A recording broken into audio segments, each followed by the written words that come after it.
In this video, we shall take a closer look at the role of calculus in motion. We shall see how position of an object is related to its velocity, and further how the velocity is related to its acceleration. We will also see how all these three quantities of motion are related to each other by time. So let's get started. Recall that the velocity of an object can be written in terms of displacement of that object as follows. It is displacement over the time interval. Of course, we shall here restrict our discussion to motion in one dimension only. Therefore, this displacement is displacement along, say, the x-axis.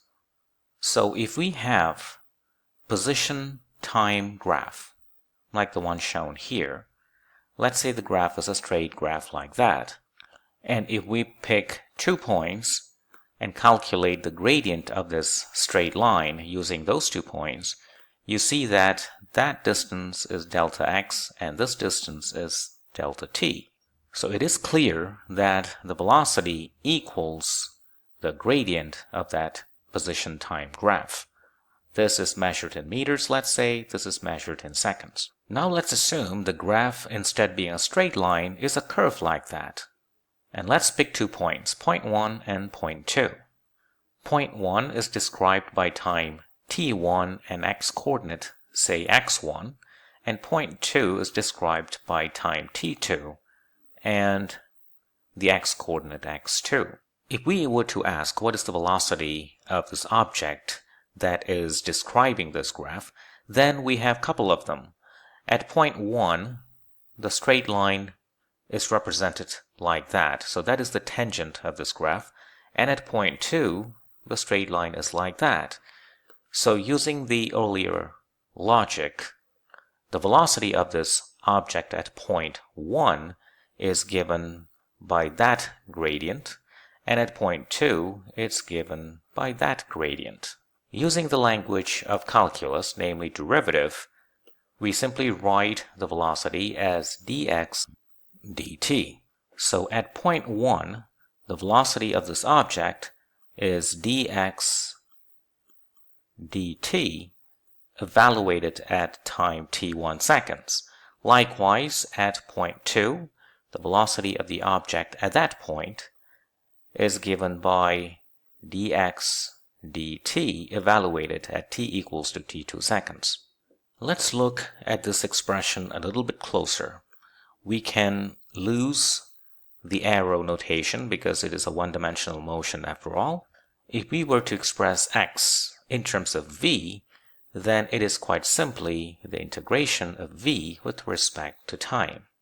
These two expressions position to velocity or velocity to position. Along this line, let's look at the second integral expression. What that means is if we now have the velocity time graph, let's say it's a straight line graph. Let's analyze between 2 times t1 and t2. The area under such a graph between t1 and t2 is represented quite simply by that integral that we have just written between the 2 times, t1, t2, v as a function of time dt, and that is just x2 minus x1, where x2 is the position of the object at time t2 and x1 is the position of the object at time t1. So area under the velocity time graph between 2 different times provides the change in position of that object between those 2 times. Now let's look at acceleration. We have seen acceleration as delta v over delta t. This is the change in velocity, this is the time interval. So following the same logic, if we were to have, say, velocity time graph, let's assume for the moment it is a straight line graph, then the right hand side is quite simply the gradient of such a graph. So the vertical distance is delta v, the horizontal interval is delta t. So the idea is the gradient of a velocity time graph is acceleration. What if the graph is a curve like that? Let's concentrate at 2 points, point 1 and point 2. So point 1 is at t equals to t1 and point 2 is defined by time t2. How do we define acceleration for such a motion? Since this graph is not a straight line, then using the language of calculus, the acceleration simply becomes dv dt. So in this case, dv dt at t1 is the gradient of this tangent line like that. At t2, the tangent line is like that, and the acceleration there is the gradient of that tangent line. So the gradient at point 1 is given by dv dt evaluated at t1 seconds, and the gradient at point 2 is given by dv dt evaluated at t2 seconds. So the acceleration in this case is changing, namely it is a function of time. So such a graph does not describe kinematics. If A is expressed as dv dt, how do we express v in terms of A? As before, it is given by the integration of acceleration as a function of time with respect to time. What that means is, if we have, let's say, acceleration time graph, let's assume the graph is like that. The area under such a graph between, let's say, t1 and t2 seconds is given by this shaded region, and this area represents the change in velocity v2 minus v1, where v2 minus v1 is that integral evaluated at those two times, like that. So you see, area under the acceleration time graph represents change in velocity between the two times mentioned, in this case between t1 and t2. So what we have discussed so far is a general treatment, namely all these things apply when acceleration is in fact a function of time. Let's work backwards and use all these arguments and all these things that we have learned to recover kinematics equations, namely when the acceleration is a constant.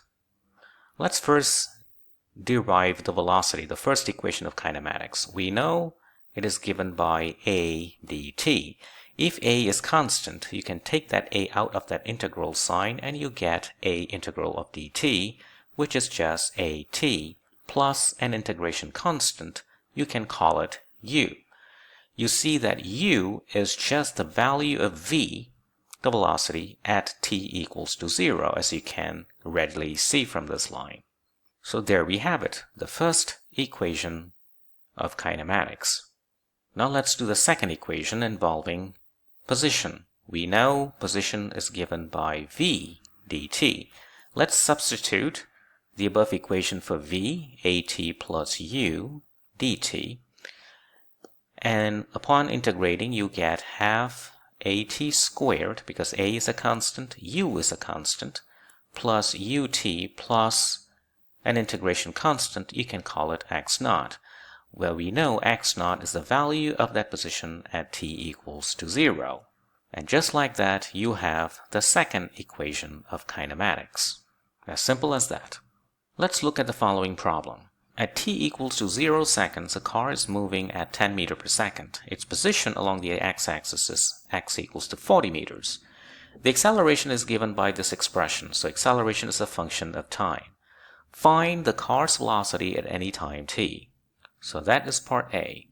We know that velocity is given by integral of a as a function of time dt. We know what that a is. A is given there, so that is 2 minus 0.2t dt. So let's integrate that expression. you get 2t minus 0.2 over 2t squared plus an integration constant. You can call it v naught. So the second term is just 0.1. And that is your general expression for velocity at any time t. However, we need to figure out v naught. We are told that at t equals to 0 seconds, the car is moving at 10 meters per second. So v at t equals to 0 is 10. That means from this equation, when you substitute t equals to 0 here, that becomes 0, that term becomes 0, and that is just v naught. So v naught equals to 10. So your final answer for part A is just that. Now let's look at part B. At what time is the velocity greatest? And find this maximum velocity. From calculus, we know if we have a function, say in this case v as a function of time, it is maximum when its derivative with respect to time is 0. But its derivative with respect to time is quite simply the acceleration. So namely, you have to determine the time for which the acceleration is 0. That time is the time for which the velocity is greatest. So A is given by that expression. By simply equating that to 0, you see you get 2 minus 0.2t equals to 0. And solving for that t, you get 10 seconds.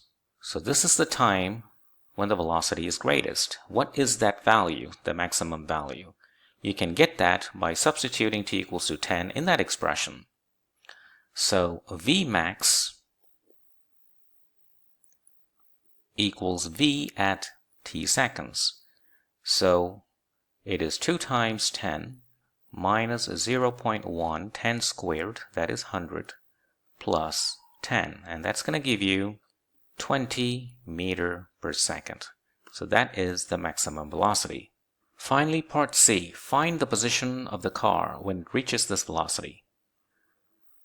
So position as a function of time is given as the integral of that velocity function with respect to time.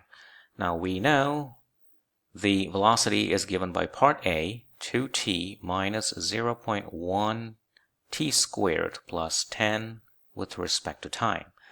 So the first term there is 2t, so that's t squared after you integrate it. The second term will give you 0.1 over 3t cubed. The third term is just 10t plus an integration constant. You can call it x naught. So what is x naught? At t equals to 0, the position is 40. That means at t equals to 0 seconds, the position is 40. Substituting x equals to 40 when t equals to 0 will give x naught equals to 40, because all the other terms will go to 0. So there you have it. The complete position for x as a function of time is just that. So when the car reaches maximum velocity, which happens at t equals to 10 seconds, the position is quite simply x at that 10 seconds.